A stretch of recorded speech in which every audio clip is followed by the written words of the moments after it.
Ads లేకుండా latest episode చూడండి.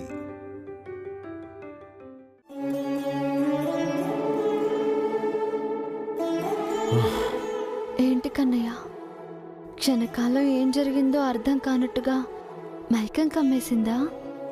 అలా అయిపోయావు. మైకం లేదు, ఏం లేదు. వెళ్ళిక నుంచి. వెళ్తానులే, కానీ నా పాట నీకు వినిపించే వెళ్తాను. పాట లేదు, ఏం లేదు. వెళ్తావా లేదా? ఒక్కసారి చెప్తే అర్థం కదా? నాకు అర్థమవుతుంది, నీకే నా మనసు అర్థం కావడం లేదు. అదే కనుక అర్థమై ఉంటే ఊరికే ఊహాలోకంలో తేలిపోయే బదులు హ్యాపీగా ఏ హనీమూన్ ట్రిప్కు వెళ్ళిపోయేవాళ్ళం. అది చేసుకునే ఆలోచన లేకుండా చేసావు కదా. ఇక నువ్వు ఎన్ని పిచ్చి ప్రయత్నాలు చేసినా ఏం లాభం లేదు.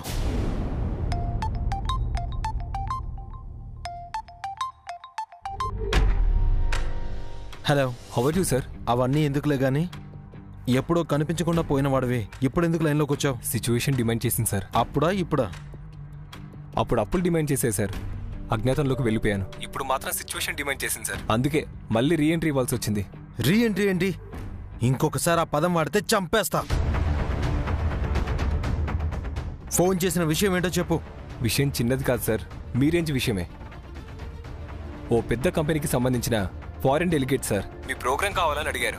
మన స్టేట్లోనే biggest రిసార్ట్లో programme sir.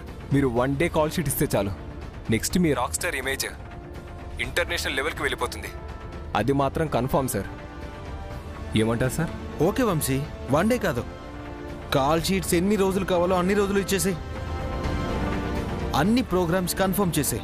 Thank you sir, thank you so much sir. ప్రోగ్రామ్కి కావాల్సిన అన్ని ఏర్పాట్లు వాళ్ళు చేసేశారు. జస్ట్ మీరు ఓకే చెప్పడమే బ్యాలెన్స్. మీరైతే ఇమీడియట్గా రెడీగానే ఉండండి సార్. మళ్ళీ నేను టచ్లోకి వస్తాను సార్. ఉంటాను సార్.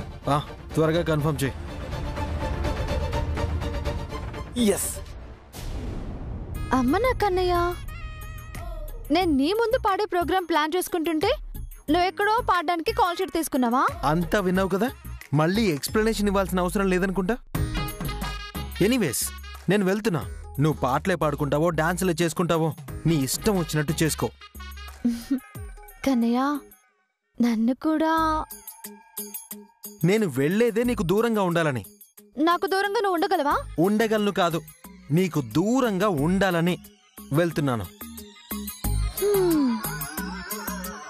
నన్ను వదిలే నీవు పోలేవులే, అది నిజములే. కాదు కాదు, అదే నిజములే, అదే నిజములే.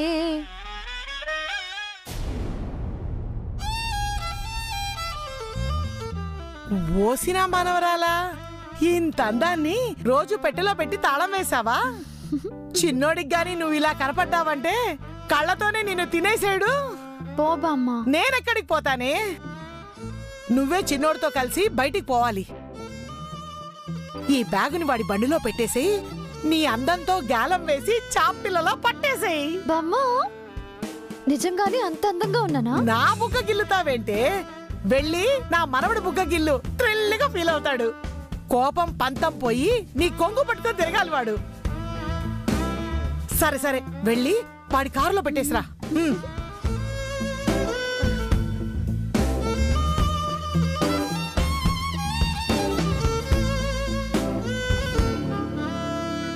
విరాజ్, ఏంట్రా ప్రోగ్రామ్కి రెడీ అయిపోయావా? ఆల్మోస్ట్ అయిపోయిందన్నయ్య.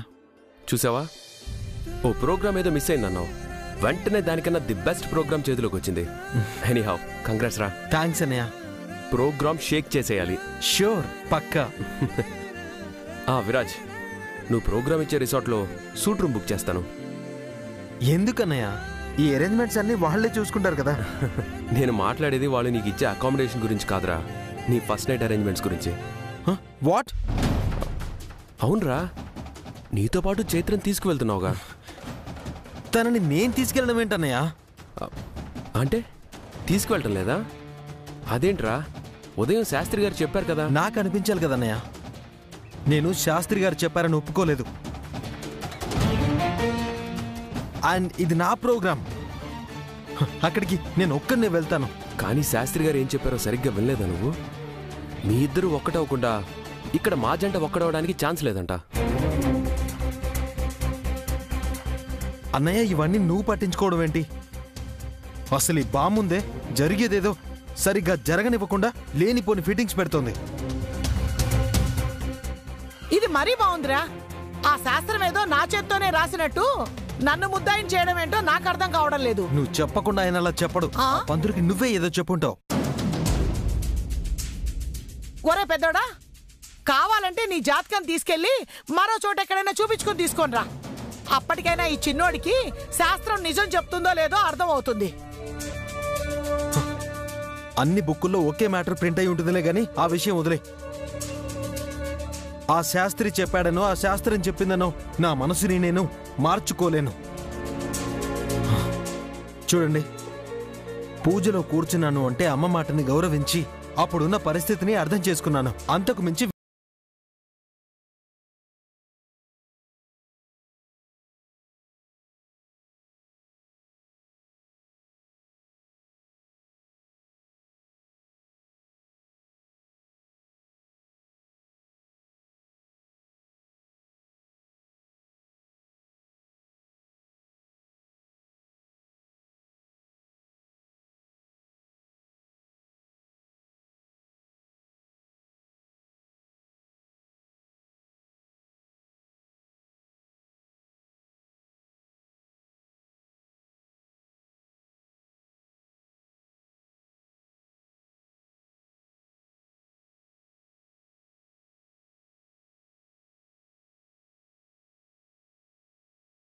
ఎలా ఫేస్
నీకెప్పుడో చెప్పాను కదా, నీ మాటలు ఎక్కడి నుంచి మొదలవుతాయో ఎంత దూరం తీసుకుని వెళ్తాయో నాకు బాగా తెలుసు.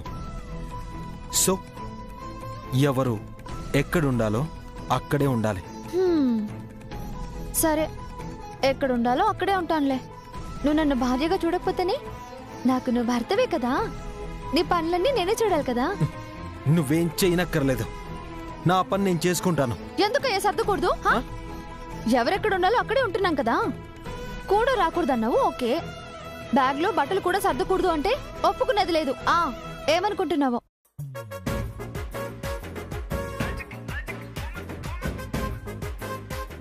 రజిత, రజిత అమ్మా, ఇదిగో ఈ బ్యాగ్ కార్లో పెట్టేసి. అలాగే అమ్మా.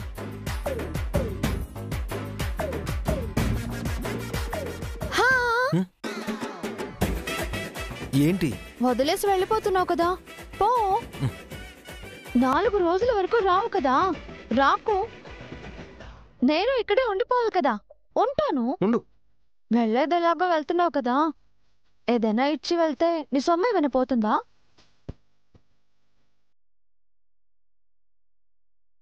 కార్డు వాడుకో. నేను అడిగింది ముందు అది కూడా ఇవ్వవా? ఏ జ్ఞాపకాలు మన మధ్య ఉండవు. అనవసరంగా ఆశలు పెంచుకోకు.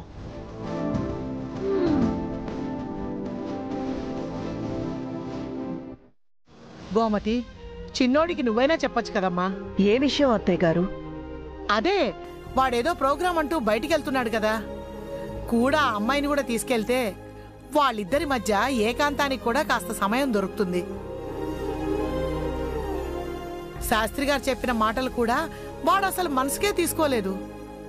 మనం కూడా ఏమీ పట్టనట్టుంటే ఇంటికి కూడా మంచిది కాదు కదా గోమతి.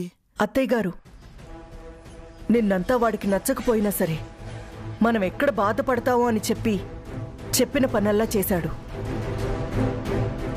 అలాగని ఇప్పుడు అసలు వాడికి ఇష్టం లేని పని చేయమని వాణ్ణి ఎలా బలవంతం చేయమంటారు? అయినా ఇంట్లో ఏం జరుగుతుందో నాకు అర్థం కావడం లేదు అత్తయ్య గారు.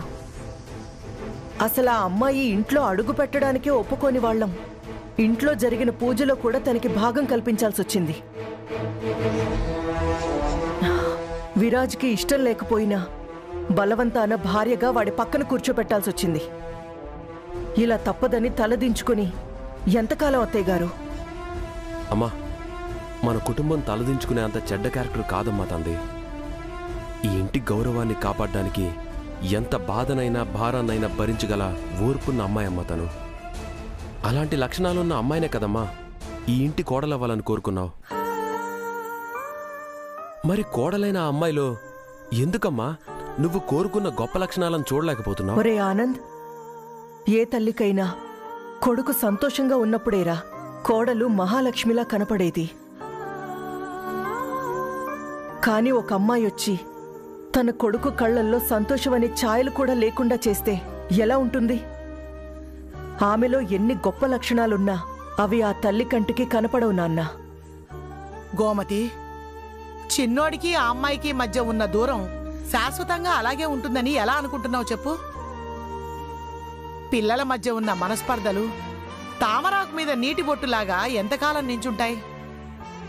మంచి చెడ్డ మన కంటితో మనం చూసినా అవి ఒక్కొక్కసారి తప్పులవుతాయి. అటువంటిది ఏం జరిగిందో చూడకుండా ఆ పిల్ల తప్పు చేసిందని ఎలా అనుకుంటావమ్మా? ఏంటమ్మా, విరాజ్ అయిపోయాడు, ఇప్పుడు వదినతో పైరవీలు చేయడం మొదలుపెట్టావా? విరాజ్ ఇంటి నుంచి బయటికి వెళ్తున్నాడంటేనే ఎంత యాక్టివ్గా కనపడుతున్నాడు. ఇప్పుడు ఈ మాటలతో తనలో ఆ మాత్రం సంతోషాన్ని కూడా లేకుండా చేద్దామనా?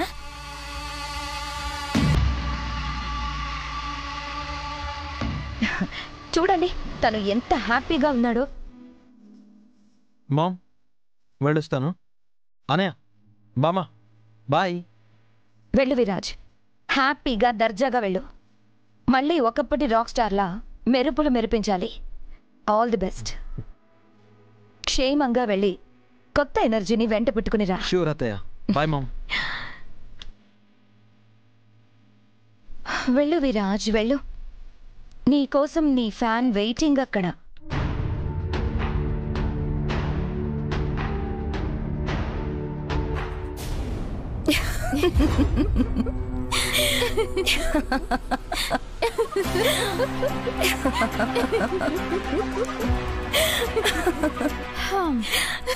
అంత నవ్వెందుకు వచ్చింది? సంతోషం. ఆకాశాన్ని అందుకుంటానని పిచ్చి ఛాలెంజ్ చేసిన పక్షి అంగుళం కూడా ఎగరకుండానే రెక్కలు తెగి బిక్కు బిక్కుమని వెర్రి మొహంతో వస్తుంటే వెరీ హ్యాపీగా అనిపిస్తుంది. అవునా? అంత వెర్రగా హ్యాపీ అనిపిస్తుందా? ఇంకేం అనిపించడం లేదా? నువ్వెంత గొప్పగా నటించినా నీ కళ్ళల్లో నిరుత్సాహం కనపడిపోతుందమ్మా. మా ముందరెందుకో తమరి కవరింగ్. పాపం, భార్య పోస్ట్ కాస్త బ్యాగులు మోసే పోస్ట్కి షిఫ్ట్ చేసి ఉంటాడు మా విరాజ్. అవునా? మొయ్యమ్మా మొయ్. పాపం, ఎంతకాలంలే. ఈ పోస్ట్ కూడా ఓడిపోయే రోజు ఇంకెంతో దూరంలో లేదు. ఏదో అన్నావు కదా, ఇంటి కోడలుగా నేను నిన్ను యాక్సెప్ట్ చెయ్యాలి అన్నావు కదా. ఇంకెక్కడి కోడలు, ఇంకెక్కడి యాక్సెప్టెన్సీ. రేపో మాపో నువ్వే టాటా బాయ్ బాయ్ చెప్పి వెళ్ళిపోతావు కదా. ఓ, అంటే కొత్త కుట్రలు ప్లాన్ చేస్తున్నారన్నమాట. సరే, అలాగే కానివ్వండి. నువ్వు కుట్ర అనుకుంటావో ఇది నీ తలరాతే అనుకుంటావో అది నీ ఇష్టం చైత్ర. కానీ బబ్బబ్బబ్బబ్బా అని బ్రతిమాలిన చీపో అని వదిలేసిపోతున్నాడుగా మా విరాజ్. అదే ఇక నీ లైఫ్. ఏదైతే ప్లాన్ చేసుకుని ఈ ఇంట్లో అడుగు పెట్టావో అదంతా బూడిదలో పోసిన పన్నీరే. అవునా? మీ కంటికి నేను వెనక్కి వెళ్ళిపోతున్నాను అనిపిస్తుంది కదా? పాపం, నేను కెరటాల్లాంటి దానని మీ మట్టి బుర్రలకి అర్థం కాదులే. ఒక్కసారి ఉవ్వెత్తున ఎగిసి పడితే ఏమైపోతారో తెలుసా? తడిచిపోతామా? తుడిచి పెట్టుకుని పోతారు. అది గుర్తు పెట్టుకోండి.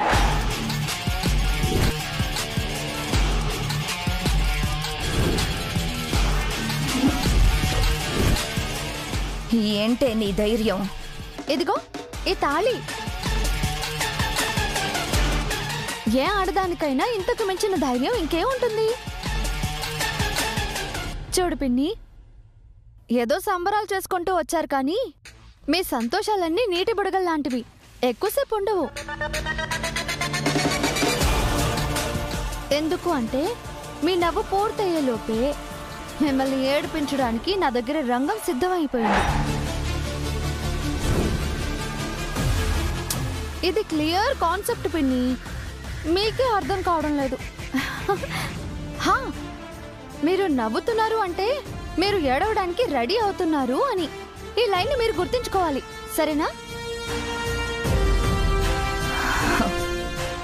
జరగబోయేదేంటో తెలీదు కదా. తెలిసేసరికి దీని పరిస్థితి మొత్తం తలకిందలైపోతుంది. అంతేగా.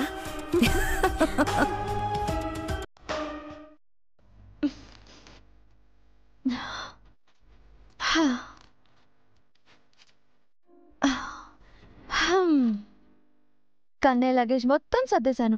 దాంతోపాటు నా లగేజ్ కూడా పెట్టాను. చూద్దాం నన్ను తీసుకువెళ్తాడో లేదో.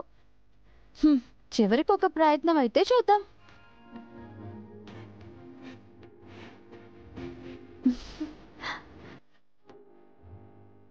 కన్నయ్య,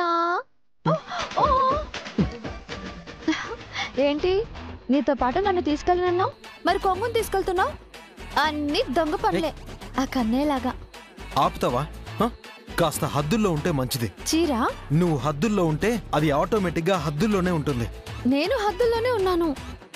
అయినా కానీ నిన్ను చూడగానే ఈ కంగు మీదికొచ్చేసింది. నీతో కలిసి బయటికి రావాలని ఎంతలో రెడీ అయ్యానో తెలుసా? కానీ నువ్వు పట్టించుకోకుండా వెళ్ళిపోతున్నావు. అందుకే నేను ఆగినా నా చీర నిన్ను చూసి ఆగలేకపోయింది. అలా నిన్ను కప్పేసింది. ఇంకా చాలా ఆపు. అరే, అక్కడ డిక్కీ తెరిచి ఉంది, దాన్ని అందులో పెట్టొచ్చు కదా. దేన్ని ఎక్కడుంచాలో నాకు బాగా తెలుసు. అవునవునులే, కనబడుతూనే ఉంది. గిటార్కేమో పక్కనే చోటిచ్చి పెళ్ళానికి కనీసం డిక్కీలో కూడా చోటు ఇవ్వకుండా వెళ్ళిపోతున్నావు. ఎంత రాతి మనిషివో కన్నయ్య నువ్వు. పోనీలే, ఇండైరెక్ట్ గా ఇంత మాట్లాడుతుంది, పాపం కూడా తీసుకుని వెళ్తే హ్యాపీగా ఫీల్ అవుతుంది అని కూడా అనిపించడం లేదా ఈ మహాపురుషుడికి? ఏమిటో, ఇదిగో నోరు తెరిచి డైరెక్ట్ గానే అడుగుతున్నాను. నన్ను నీతో తీసుకెళ్తున్నా కదా? ఓయ్, తీసుకెళ్ళొచ్చు కదా. కాస్తైనా సిగ్గుగా అనిపించట్లేదా నీకు? నిన్ను పట్టించుకోవట్లేదని తెలిసినా ఎందుకిలా అంటించుకోవాలని చూస్తున్నావు?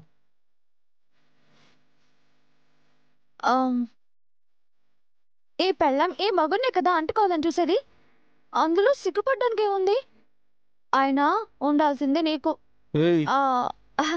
అదే నా మీద జాలి దయా శ్రీవారు. పాపం వెంట తీసుకెళ్ళమని ఇంతగా అడుగుతుందే, తన సరదా ఎందుకు కాదనాలి? పెళ్ళం ముచ్చట తీర్చడమే కదా మొగుడి బాధ్యత అని ఆలోచన లేకపోతే ఎలా? నాకు అర్థమైంది కన్నయ్య. నా మీద జాలి దయా నీ కాకుంటే ఇంకెవరికుంటాయి? కాకపోతే అవన్నీ గుండెని స్టోర్ రూమ్ గా మార్చేసి అందులో పారేశావు. ఇప్పుడు పక్కనే కూర్చోబెట్టుకుని నన్ను తీసుకుని వెళ్ళావనుకో, ఎక్కడ నీ మనసు కరిగిపోయి గుండెలో ఎమోషన్స్ అన్నీ బయటపడిపోతాయేమోనని భయపడి కంట్రోల్ చేసుకుంటున్నావు కదా. నువ్వంటే నాకు భయం లేదు. నిన్ను భరించడం నాకు ఇష్టం లేక దూరంగా ఉంటేనే ప్రశాంతంగా ఉంటుందని ఆశ. ఓరి భగవంతుడా, ఎంత మాట అనేసాడో చూసావా? నన్ను భరించలేక ప్రశాంతంగా ఉండడానికి సార్ ఇక్కడికో